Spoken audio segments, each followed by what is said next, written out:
हमारे पिताजी ने बचपन में हमारी चोटी रखवाई। स्कूल जाते थे बच्चे खींचते थे इस चोटी को, उस समय लगता था कल बाल कटवाने जाऊंगा चोटी कटवाया आऊंगा। लेकिन पता नहीं कैसे उस समय रक्षा करी, नहीं कटवाई। आज हमारी स्कूल के वही बच्चे जो चोटी खींचते कथा बैठ के सुनते हैं, सामने प्रणाम करते हैं, हाथ जोड़ते हैं। ठाकुर जी के लिए कुछ धारण किया तो ठाकुर जी ने आज उसका प्रमाण भी दिया ना।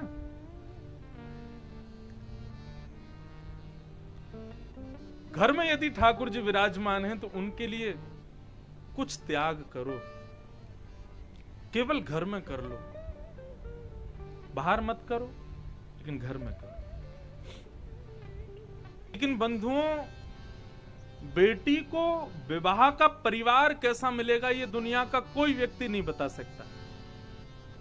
बिचौलिया संबंध कराने वाले आके कह जाते हैं कि महाराज बहुत बढ़िया परिवार है, आपकी बेटी को पलकों पे रखेंगे, लेकिन ब्याह के 6 महीना बाद ही पता चलने लग जाता है कैसा परिवार है, क्या हो रहा है हमारी बेटी के साथ। और कई जगह ऐसा होता है कि परिवार में भोजन करने के लिए भी अन्न आदि की कोई व्यवस्था नहीं थी, लेकिन जैसे ही बेटी का ब्याह किया, क्या लक्ष्मी आई महाराज, उनके तो आनंदी हो गए। और इसका एक प्रत्यक्ष प्रमाण, यदि अपने घर की चर्चा नहीं करनी चाहिए, लेकिन इसका प्रत्यक्ष प्रमाण है हमारा घर। हमारे पूज्य पिताजी महाराज कल पधारेंगे, आज उनको कौन नहीं जानता। लेकिन बाबा जब पूज्य पिताजी का विवाह हुआ था ना, तो हमारे नाना जी बताते थे, बोले कोसी में मोकू सवन ने कही, बोले अरे किशन लाल जी अपनी बेटी कहां दिया है। मैंने कहा क्यों? बोले आप इतने संपन्न और जहां आप बेटी ब्याह के आए उनके घर साइकिल भी नहीं है। लेकिन बोले लाला आज स्थिति यह है कि पूरी कोसी के लोग भी मोह या बात से जाने कि ठाकुर जी के ससुर जी हैं। हमारी मां जब घर में आई, मैं तो आज भी अपने मन से खुल करके कहता हूं, जो मुझे बल प्राप्त, मेरे पिताजी को प्राप्त, ये हम दोनों का बल नहीं, हमारी मैया की तपस्या है। तो बेटी कैसे घर में जाएगी कोई नहीं बता सकता। कई घरों में बेटियां जाती हैं, होते बहुत अच्छे हैं, लेकिन पता नहीं कहां पहुंच जाते हैं। लेकिन कई घरों में बेटियां जाकर के भाग्य बना देती हैं। तो सक्कूबाई वैष्णव खानदान की थी, लेकिन उनका ब्याह हुआ भक्ष भक्ष खाने वाले परिवार में, मद्यपान करने वाले परिवार में।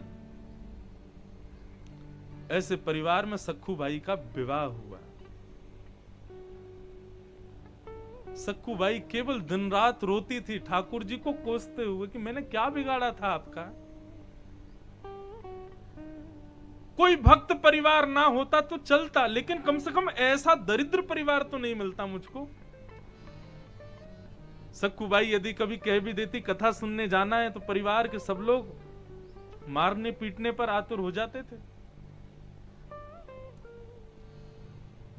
ऐसे परिवार में सक्कूबाई का विवाह हुआ। मैंने बंधुओं कल या परसों के प्रसंग में कहा था, भक्ति मंदिर में प्रकट नहीं होती है। मंदिर में तो सभी भक्त हैं। भक्ति का पता चलता है व्यवहार में, भक्ति का पता चलता है संसार में, भक्ति का पता चलता है समाज के बीच में। प्रतिकूल परिस्थितियों में आप क्या निर्णय लेते हो, उससे पता चलता है कि भक्ति कैसी है।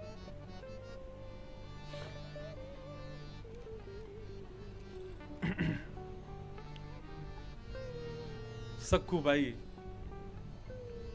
एक दिन भागवत हो रही थी कहीं पास में, तो सक्कूबाई के कानों में जैसी कीर्तन की आवाज गई, तो सक्कूबाई ने जाकर के अपनी सास से कहा, मां मैंने घर के सारे काम कर दिए, आप मुझे आज्ञा दे दो ना, मैं कथा सुनने जाना चाह रही हूं। सासू मां ने कहा, खबरदार जो यहां से गई तो बेत देखा मेरा, इसी से लाल कर दूंगी, जाना नहीं यहां से। आज सक्कूबाई रोने लगी एकांत में, ठाकुर जी को कोसने लगी, बोले मेरी सास बुरी नहीं है, मेरी ननद बुरी नहीं है, मेरे घर वाले बुरे नहीं है, बुरे आप हो। क्योंकि सब कुछ आपकी इच्छा से होता है, और शायद आपको मुझे कष्ट में देखने में बहुत सुख मिल रहा है ना, इसीलिए आप ये सब कर रहे हो। रुदन करने लगी सक्कू बाई। आज ठाकुर जी से सहन नहीं हुआ। बंधुओं, भगवान से सब सहन होता है, लेकिन अपने परम भक्त की दो स्थिति ठाकुर जी कभी सहन नहीं करते बाबा। एक तो नेत्रों के आंसू, और या फिर भक्त कहे कि मैं अनाथ हूं, ठाकुर जी विचलित हो जाते हैं। ना, अनाथ मत कहो खुद को, मैं हूं ना तुम्हारा नाथ। सब जगह नाथ हैं, जगन्नाथ, द्वारिका नाथ, बद्रीनाथ, श्रीनाथ, सब नाथ ही तो। नाथ का मतलब स्वामी। श्री सरस कुंज वारे पूज्य महाराज जी पधारे, बारंबार प्रणाम। बड़े भैया को भी बारंबार वंदन। कल ठाकुर जी ने खूब सुख पायो रात्रि में सरस कुंज के उत्सव में, और वहां किशोरी जी से मिलकर के लाला वचन दे के आए हैं कि अब जल्दी कढ़ी पकौड़ी खावे आएंगे और सरस कुंज में आनंद होगा। सरस कुंज, मैंने एक दिन शायद कथा में कहा था, कथा का साफल्य तब जानिएगा कि आप यहां बैठे बैठे ये भूल जाओ कि आप जयपुर में हो। कीर्तन का साफल्य, सेवा का साफल्य, सत्संग का साफल्य तब जानो कि आप भूल जाओ कि आप कहां हो। हमारी बहन बैठी है, वो महाराज जी कल मेरे से कहती हैं, जब मैं कथा सुनती हूं तो मैं भूल जाती हूं कि तू मेरा भैया है। मैंने कहा यही तो कथा है, जहां मां भूल जाएगी मेरा बेटा है। वैसे हमारी मैया ना भूले बस, मैया है तो यूं ही लगे बस बोल रहे, लेकिन हमारी मां बहुत कथा सुनती। मां का तो संबंध ही ऐसा है कि मां अपने पुत्र को कभी श्रेष्ठ देख ही नहीं सकती। बेटा कितना भी बड़ा हो जाए तब भी मां को यूं ही लगती है नेक्स्ट 100 है। मैं नहीं तो चलना सिखायो, मैं नहीं तो बोलना सिखायो, मैं नहीं तो या कुछ सब काम सिखाए, ये मोह ज्ञान देगो। तो मां का तो ऐसा भाव रहता है।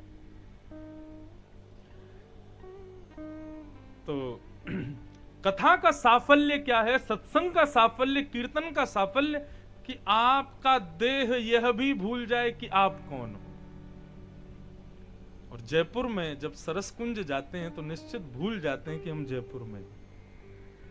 ऐसा लगता है कि श्रीधाम वृंदावन है। वहां के प्रत्येक सेवक का स्वभाव, वहां के अर्चकों का स्वभाव, वहां आने वाले सब वैष्णवों का स्वभाव भाव, ब्रजवासियों के प्रति इतनी तत्परता, इतनी सेवा की भावना, वो सब देख करके सुन करके लगता है कि ये जयपुर नहीं है। और जयपुर भी हो तो कोई दिक्कत नहीं, जयपुर कोई बुरा थोड़ा ही है, हमें तो बहुत प्रिय है जयपुर। आज श्री गोपीनाथ जी के भी दर्शन हुए सुबह। हमारे वृंदावन के 2 ठाकुर यही। मेरा परिवार बुरा नहीं है ठाकुर जी, आप बुरे हो। था सक्कू बाई। सक्कू बाई आज ठाकुर जी को कहती है, मेरी सास ननद, मेरा परिवार बुरा नहीं है ठाकुर जी, आप बुरे हो। अब देखो एक बात कहूं, ठाकुर जी को डांटने का, ठाकुर जी से लड़ने का अधिकार प्रेम लक्षणा भक्ति देती है।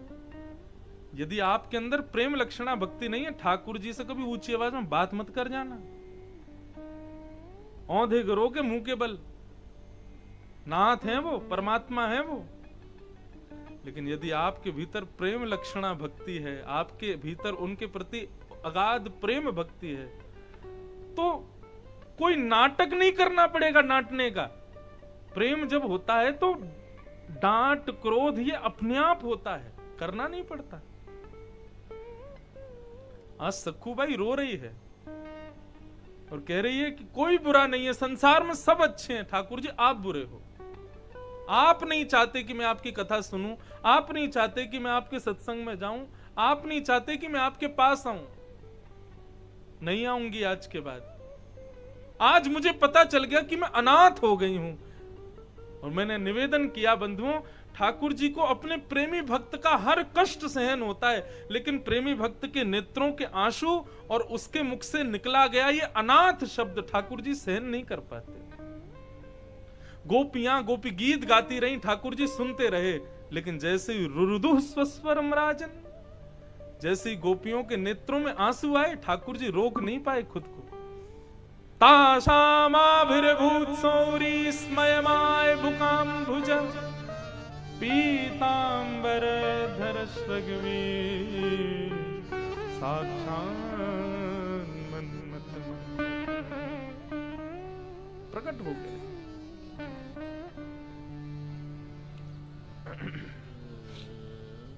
आज सखुबाई के उस आर्तनाद को, उस क्रोध को, उस रुदन को, और बार बार जो सखुबाई कह रही है मैं अनाथ हो गई, आज ठाकुर जी सहन नहीं कर पाए।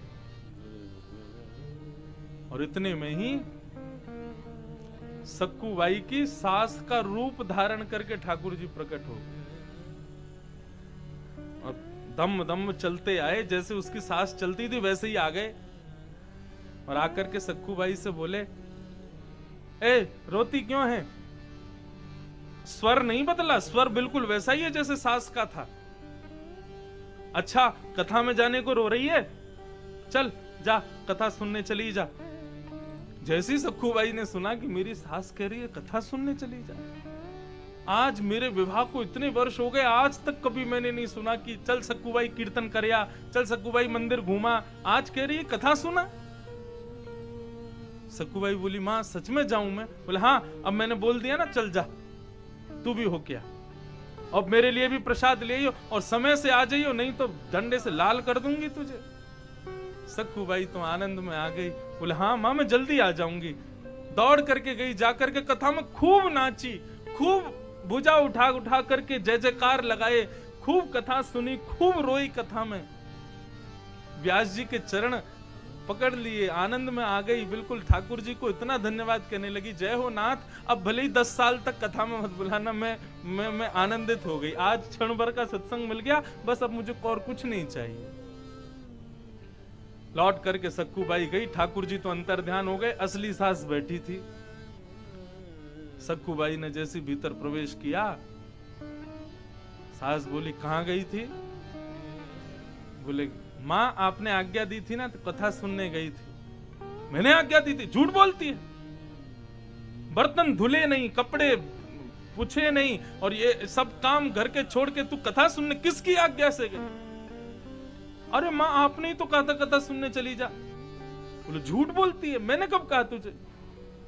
क्रोध में भर करके सुनाने लगी, चल मेरे साथ, मैंने झूठे बर्तन देखे, अभी मैंने गंदे कपड़े देखे, तेने साफ नहीं किए, चल मेरे साथ। जैसे सखुबाई का हाथ पकड़ करके बर्तन धोने के स्थान पर लेकर के गए, तो क्या देखा, सारे बर्तन धुले रखे हैं, मैले कुचैले कपड़ों को धुलने का स्थान था, वहां लेकर के गई तो सब बिल्कुल धुले हुए, घई बनाए, प्रेस व्रेस होकर के बिल्कुल बढ़िया मजे धरे हैं सब। ये स्थिति देख करके सास आश्चर्य करे, अभी तो मैं देख के गई थी ये सब बिल्कुल दूषित पड़ा था, ये सब इतनी जल्दी साफ कैसे हो गया? सखुबाई समझ गई, मुझे कथा की आज्ञा देना और मेरे पीछे से घर के सारे काम करना, ये सब साफ सफाई करना, ये जरूर मेरे गोपाल जी पधारे थे, उन्होंने कृपा करके ये आनंद प्रदान किया है। आज सखुबाई आर्तनाद करते हुए ठाकुर जी से प्रार्थना करती है, नाथ आप आकर के बर्तन मांजना स्वीकार है, आपको आकर के कपड़े धोना स्वीकार है, मेरे परिवार की मति बदलना स्वीकार नहीं है आपको, इनकी बुद्धि बदल दो ना, इनको भी भक्त बना दो।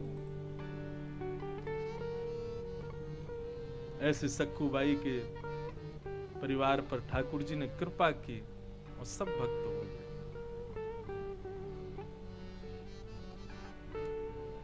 ठाकुर जी क्या नहीं करते अपने भक्तों के लिए, सब करने को राजी।